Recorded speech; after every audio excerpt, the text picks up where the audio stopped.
evening, welcome to Central News for Thursday, 1st of August. I'm Amy Forrest.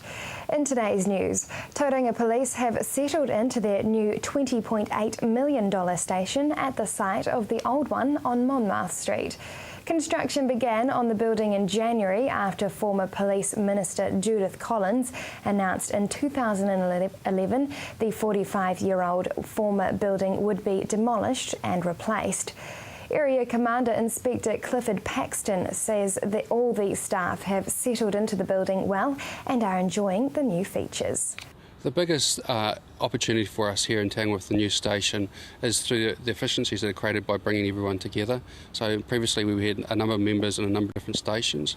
A majority of them are now within this one site, which means that as we go about our business, it's very, very easy to communicate, to get movement in terms of where we need to go and what we need to do. And through that, there's a greater efficiency for us here in Western Bay of Plenty. Tauranga City is ranked 7th in New Zealand for the number of fall-related ACC claims from elderly, according to the first geographical breakdown. The ACC's new injury comparison report released this week puts the Bay's elderly at most risk of injury through household falls. The first round of figures show the country's highest injury rate is in Queenstown Lakes, with more than one claim to ACC each year for every 2 residents. Tauranga sits 7th with 4,529 claims per 10,000 people. Waikato and the Bay of Plenty will see some ICC Cricket World Cup action next year at Seddon Park in Hamilton and Blake Park in Mount Maunganui. The announcement was made yesterday by the event organisers in Wellington. They revealed Hamilton will host 3 matches between South Africa and Zimbabwe, Sunday 15th of February, India and Ireland, Tuesday 10th of March, and Bangladesh and New Zealand, Friday 13th of March. All 3 games will be day-night matches. Mayor Julie Hardacre welcomed the announcement as a testament to the calibre of the ground and a reflection of the city's ability to host large sporting events. Cyclists recently banned from the waterfront footpath along Harbour Drive are making a comeback and with the support of resident Philip Simpson. The Burita resident handed a petition of 75 signatures to Tauranga City Council's Projects and Monitoring Committee meeting on Monday in an attempt to reinstate cyclists. Council recently erected signs ordering cyclists off the Harbour Drive footpath after pedestrians using the path complained about receiving verbal abuse from cyclists on the footpath. Council's Transportation Manager Martin Parks does not know the exact number of complaints received, but says it was enough to enact action. Harbour Drive is the only length of pathway between Sulphur Point and Ferguson Park that is not shared with cyclists. Councils received the petition and will examine the options and report back. Now for our region's weather. Showers for your Friday, Hamilton, with a high of 14 and a low of 10. And much the same for you, Tauranga, with a chance of heavy rain, a high of 15 and a low of 11. Just ahead, how Cambridge wants to commemorate World War I.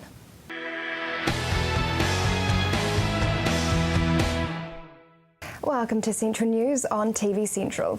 The Armistice in Cambridge is made up of a small committee of dedicated members who aim to raise awareness about Cambridge's role in the First World War.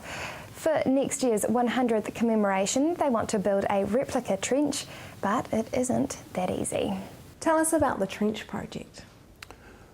Well, the Trench Project, the Armistice in Cambridge Committee, we are making an application to the government fund to celebrate the centennial of World War I, and the number one project that we have in mind is to replicate a strong point trench from World War I on the site here at Karapiro, and to use it for educational purposes, particularly with regard to school children, and use it for reenactments as part of the weekend that we have each year over the 5-year period that celebrates that centennial. What is Armistice in Cambridge? Well, Armistice in Cambridge is a committee that was set up to celebrate the link between Le Quesnoy in France and Cambridge in New Zealand, We're the only town that has a sister city link with a French town. And the Le Quesnoy, for people that know their history, it was the last battle that the New Zealand division fought in the First World War. And the people in Le Quesnoy were really appreciative because the town wasn't destroyed. And it literally, the battle happened in the last week of the war, and you know, numerous prime ministers and All Black teams and you name it go to Le Quesnoy to celebrate Anzac Day. We decided to reciprocate by celebrating Armistice Day, which had been superseded after the First World War by Anzac Day, which has sort of taken its place. We're the biggest celebration each year in New Zealand, and it plays a very, very important part in the town each year. We make sure that we commemorate and celebrate. It's a mixture of the two, and we put great importance on particularly the commemoration part with the service and the cenotaph, and then the celebration out here at the domain with all the activities that take part on the weekend. So what is the aim of the Trench Project? The Trench Project, the main aim is to educate. And our application to government is based on the educational process, the whole thing. There's roughly 130,000 school children within an 80-kilometre radius of Cambridge, and we believe that over the 5-year period of the centennial, there's no reason why the equivalent of every one of those children shouldn't have come to this trench replication and learn about the horrors of the First World War, and our challenge is the authenticity of that trench system. Whereabouts are you guys up to now with the project then? Right at present, we're in the throes of applying to government and getting resource consent. We have to get the resource consents from council, which hopefully is a formality, and then the application goes to government for the partial funding of the project. They will pay for up to 75% of the project. The anticipated cost of the project is $200,000, so we're talking of a considerable sum of money. Why do you think it is so important that we educate children then about the First World War? Well, it's very, very easy to forget about your history, and particularly New Zealand's military history. And New Zealand actually lost more people per head of population of any country in the First World War, and which a lot of people are not aware of. And every family in New Zealand was affected with deaths, particularly in the Western Front, which is in Europe there, where there were literally thousands of miles of trenches, and warfare was static there for 3 years. And they were busy destroying each other, the different countries, and it was only literally in the last 6 months of the war where the warfare became more fluid and the Allied armies got on top of their enemies, sort of thing. What is the theme for this year's armistice? This year's theme is the war in the Pacific. And then next year we lead into that centennial of the First World War, and we've got various reenactments over the years, including World War I aircraft that are coming, hopefully the reenactments based on the trench system. For argument's sake, the reenactment of the Gallipoli battles and numerous other battles over that 5-year period. And what have you guys got planned for the big 100-year celebration?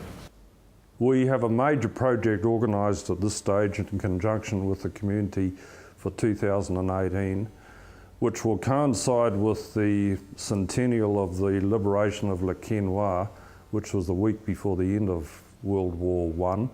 And that last week, we're going to make it a continual celebration, commemoration, call it what you like, through the town and the local community. To find out more about the project and to get involved, visit Armistice in cambridge.co.nz. Coming up next, Move It Month.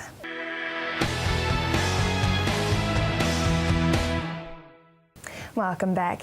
Well, it is hard to get motivated in winter, but Sports Bay of Plenty has a range of activities to keep you moving. Hilary Entwistle spoke with Sonia Linz to find out how you can move it this month. So tell us, what is August Move It Month all about? So Move It Month is part of Play in the Bay, our recreation initiative across the Bay of Plenty. And Move It Month is themed around recreation activities that get you moving through winter. So we have a calendar full of great activities and events focused on beginners. So ideally, a lot of the activities are for beginners trying to get into something new. What does that theme mean? The theme basically is just to get moving, is moving activities and based on recreation activities. What is Play in the Bay? So Play in the Bay is Sport Bay Plenty's idea of recreation and our bay-wide initiative for recreation. So we have 8 themed months across the year, and each month has a different theme where we focus on different activities and different things to get involved with. So each month we have that focus, which is quite cool. So if you're interested in water activities, November is our water month, and the whole month is focused on things to do in the water. What will be some of the exciting things available then? This month we have loads of things in the calendars across the bay. We have parkour martial arts, was like an acrobatics martial arts, which is quite new to the Western Bay in particular.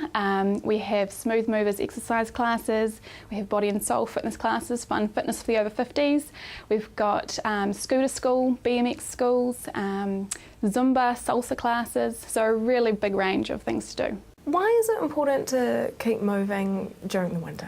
I guess apart from the general health benefits from exercising regularly, through winter it's really good to exercise to help keep positive frame of mind, to help keep yourself motivated through winter. It can be a tough time to do that, and especially with the calendar, with the events that we have, it's a great opportunity to try something new if you're not doing exercise already, and just to try and get into the regular of doing it. What other exciting events does Sports Bay of Plenty have coming up? Well, with Play in the Bay, we have, of course, Activate Month in September. We've got Outdoors Month in October and Water Month in November. So there's still a huge amount to get involved in over the last half of the year. So it's a really good time to get out there and get active.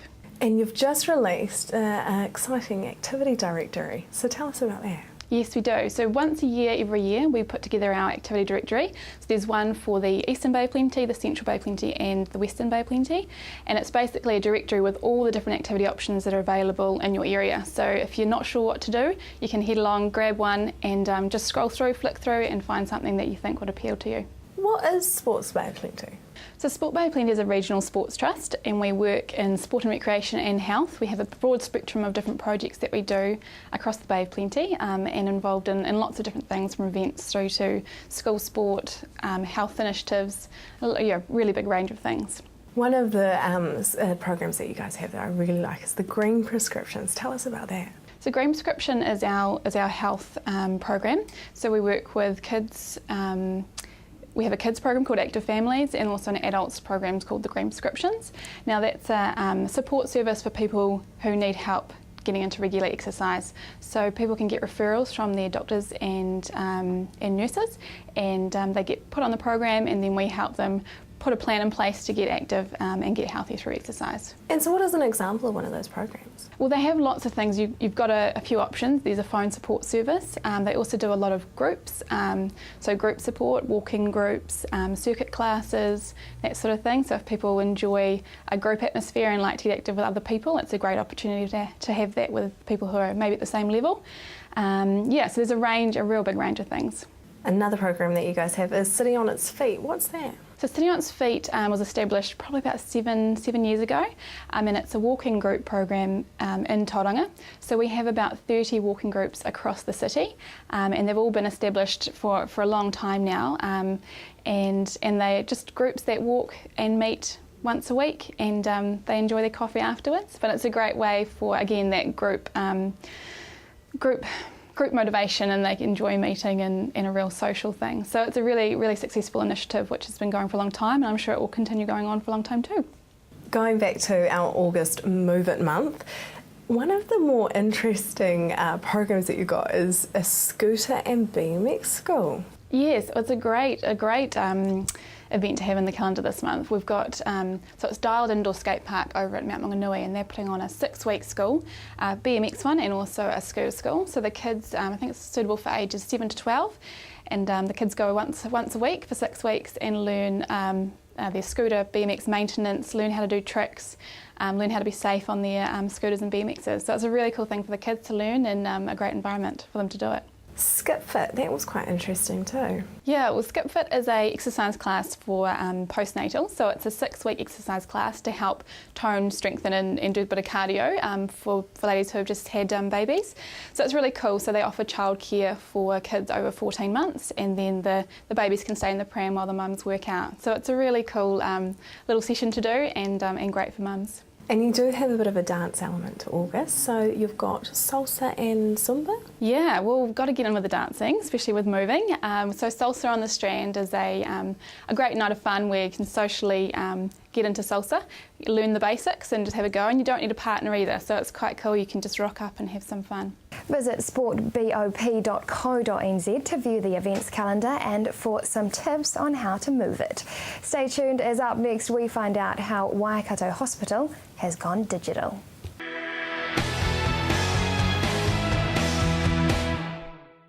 If you have just joined us, welcome to Central News.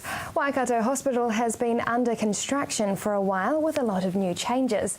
One of those is at the breast care unit, where they have gone digital with their new mammogram machines. A mammogram is an X-ray of the breast. The digital part is a bit like an analogy of a camera.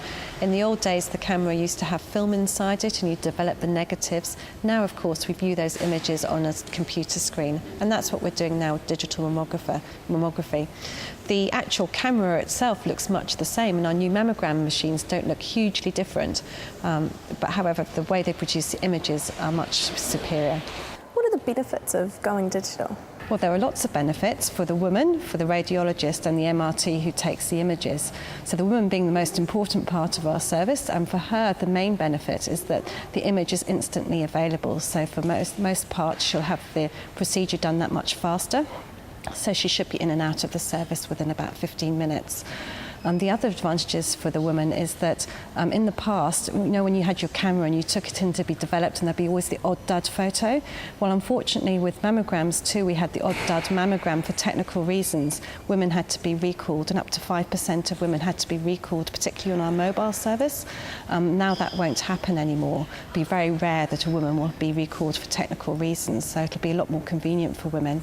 The other reason why digital mammography is a real benefit for women is that if a woman's had breast implants, previously she used to have to come to the breast care centre at Waikato Hospital for all her imaging. She couldn't use the mobile in her local town because we needed to look at the images straight away, and we could only do that at the breast care centre where our film processor was. Now that the service is digital, the woman with a breast implant can also access it in her local town on the mobile service. So that's a real plus for her. Will you be able to compare the old mammograms to the new ones? Yes, we have a special machine called a digitizer. So we basically feed the old films or the photographs through the digitizer, and it makes them into digital images. So the radiologists can then read the old image with the new image and compare, which is the really important part of mammography because it's about looking for changes in the breast. And that's when I was talking about there being advantages for mammography for the radiologist as well as for the woman.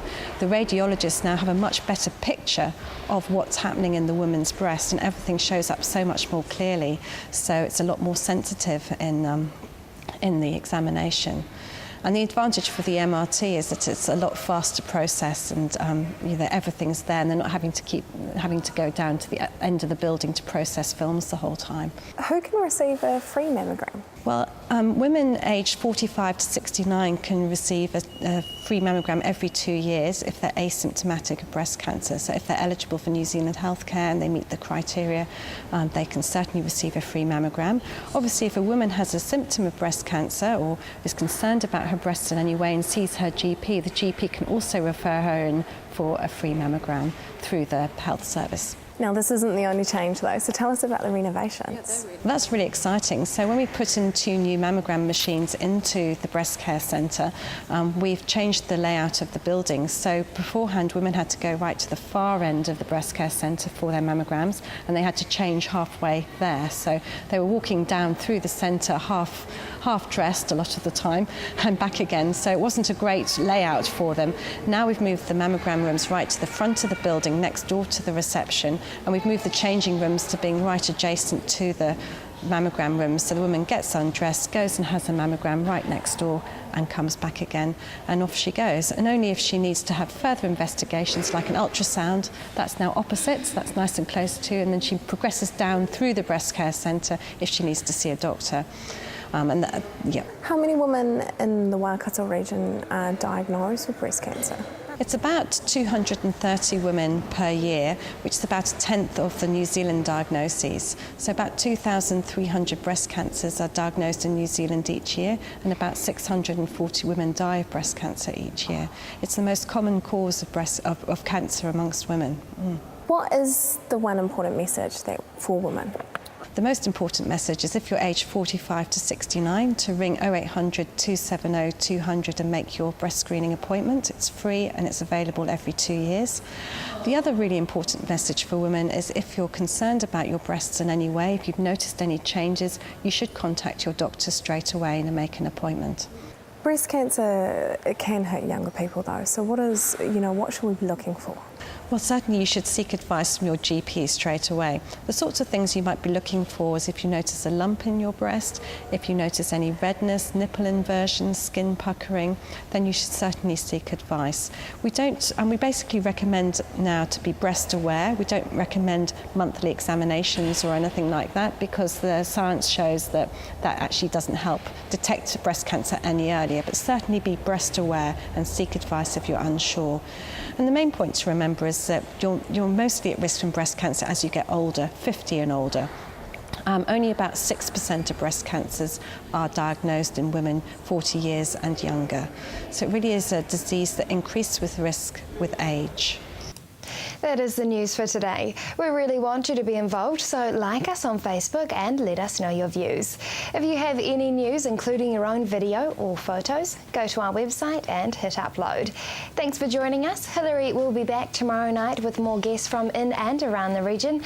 I'm Amy Forrest. Have a wonderful evening.